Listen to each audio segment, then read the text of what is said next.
So guys, आप में से बहुत लोग ना ये सवाल बार बार पूछते हो और कभी ना कभी आपके मन में ये सवाल तो आया ही होगा कि क्या डब्ल्यूडब्ल्यूई रेसलर्स अपने थीम सॉन्ग को खुद परफॉर्म करते हैं। आई नो, आपने जरूर सोचा होगा, बल्कि हम सभी ने बचपन में एक ना एक बार तो ये सोचा ही होगा, इंक्लूडिंग माई सेल्फ। अब जो रूथलेस एग्रेशन के लोग होंगे वो तो पक्का इस चीज से रिलेट कर रहे होंगे। जैसे ट्रिपल एच ने अपनी थीम सॉन्ग को खुद परफॉर्म किया है, बिग शो ने वो अपना इंट्रो खुद से किया है, रेंडी ऑर्टन का बर्न इन माई लाइट, फिर चाहे तो केन का स्लो केमिकल ही क्यों ना हो। हमें लगता था कि इन लोगों ने अपनी थीम सॉन्ग को खुद ही गाया, बट क्या आप जानते हो कि ऐसा उस समय में क्यों होता था? हम क्यों ये सब सोचते थे? तो असल में बात कुछ ऐसी है कि इसका पूरा क्रेडिट जाता है जिम जॉनस्टन को। आज की थीम सॉन्ग यार मोस्टली इंस्ट्रूमेंटल होती है, तो हमें पता लग जाता है कि ऐसा कुछ भी नहीं है, और सोशल मीडिया भी बूम पर है। बट पुरानी जनरेशन में ऐसा नहीं होता था, वोकल्स पर ज्यादा ध्यान दिया जाता था। हर थीम सॉन्ग को उसकी यूजर्स के अकॉर्डिंग प्रोड्यूस किया जाता था ताकि वो रिलेटेबल लग सके, और इसीलिए तब हम फैन इस जाल में फंस जाते थे। डब्ल्यूडब्ल्यूई के रेसलर्स अपनी थीम सॉन्ग को खुद परफॉर्म तो वैसे नहीं करते लॉजिकली, लेकिन कुछ रेसलर्स ऐसे भी हैं जिन्होंने एक्चुअली अपनी थीम सॉन्ग को खुद ही गाया हुआ है। चलो मैं आपको उनका नाम बता देता हूँ, शायद आप उन्हें जानते भी होंगे,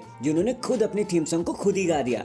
इस लिस्ट में सबसे पहले आते हैं R-Truth, फिर Jeff Hardy, Chris Jericho, Jimmy and Jey Uso, Mickie James, the Rock, Shawn Michaels of course, and the 16-time world champion John Cena, basic thuganomics and the time is now को तो कौन ही भूल सकता है। सो ये कुछ ऐसे लेजेंड है उस रेयर कैटेगरी के जिन्होंने अपने थीम सॉन्ग को खुद अपनी आवाज से नवाज दिया अपने गाने को। बाकी आप इस वीडियो को एंड तक पूरा देखना, क्योंकि अभी तो बहुत कुछ बताने वाला हूँ मैं आपको। और यार इन चीजों में तो हम भूल ही गए कि हमने इंट्रो नहीं किया, तो let's roll the intro. And now आप देख रहे हैं रेसलमैनिक्स एंड सब्सक्राइब करना तो बनता है। Well the animal the Hollywood star Batista ने एक बारी कहा था कि वो अपने डब्ल्यूडब्ल्यूई करियर के दौरान रिंग के नीचे एक इनहेलर रखा करते थे ताकि उन्हें जब भी ब्रीथ अटैक हो जाए तो वो उसे यूज कर सके। लेकिन बड़ा सवाल तो ये है कि क्या ये बात पूरी सच थी? तो हाँ, ये बात 100% सच है, और खुद उन्होंने इस बात को हमारे सामने रखा, क्योंकि उनके अर्लियर करियर के दौरान वो एक अस्थमा पेशेंट थे एंड उन्हें हमेशा ही डर लगा रहता था कि कहीं उन्हें स्ट्रोक ना लग जाए, कहीं उन्हें ब्रीथ अटैक ना आ जाए मैच के दौरान ही, क्योंकि अगर ऐसा होता तो उनका पीक लेवल कभी आता ही नहीं। डब्ल्यूडब्ल्यूई इनको झट से नोटिस कर लेती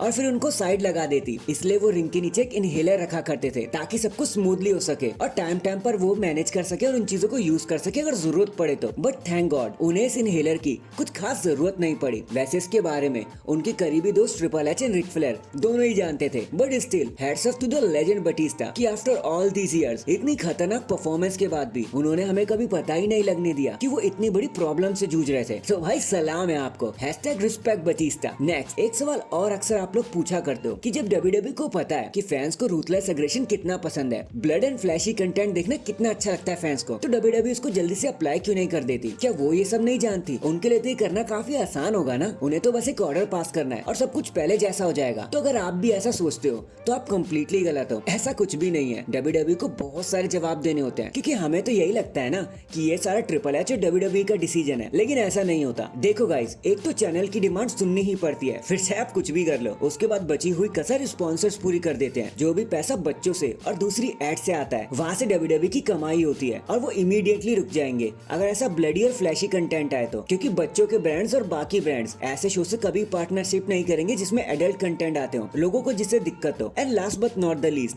प्रॉफिट एंड शेयर होल्डर्स। सबसे ज्यादा तो यार ये शेयर होल्डर्स डिसाइड करते हैं कि अब नेक्स्ट में कंपनी क्या करने वाली है, और यही होता है गाइस जब आप कंपनी के शेयर ज्यादा लोगों में बांट देते हो, क्योंकि उसके बाद आप पैसा तो कमा लेते हो, लेकिन आपकी ओनरशिप, लेकिन आपका मालिक बनना और डिसीजन मेकिंग की पावर ऑलमोस्ट एंड ही हो जाती है। और यही रीजन है कि डब्ल्यूडब्ल्यूई चाह कर भी हमें वो नहीं दे सकती जो हार्डकोर फैंस हमेशा से चाहते थे।